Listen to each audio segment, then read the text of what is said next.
რა იყო და რა არ იყო? მშვენიერი დილა იყო.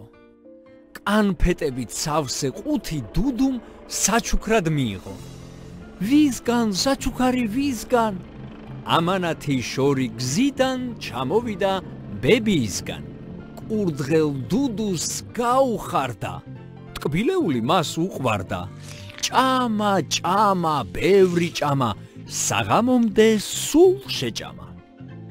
მერე მთვარე ამოვიდა, ტკბილი ძილის დრო მოვიდა. დუდუმ კარგად დააფრთხარა და საბანი დაიფარა. ბალიშს მაგრად ჩაეხუტა, დაიძინა. ძილის გუდა. აქ ამბავი არ მთავრდება. კურდღელს კბილი ასტკივდება.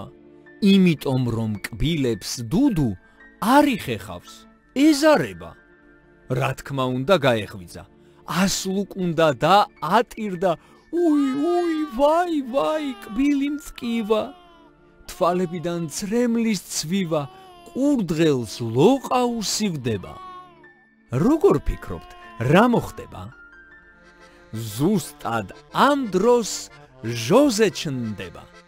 ჯადოსნური სითხე მოაქვს, დუდუს მალე ეშველება. გამოივლე მორჩი ტირილს და გაგიქრობ მალე ტკივილს. დუდუმ სითხე გამოართვა, ყლუპ, ტკივილი წამში გაქრა.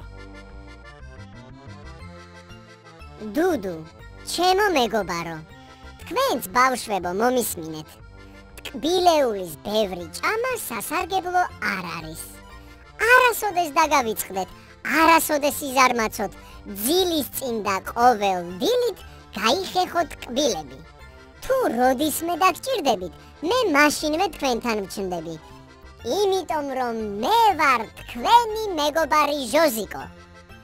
მაგრამ უნდა გითხრათ ერთიც. ის ჯობია თქვენ თვითონვე ყურადღებით,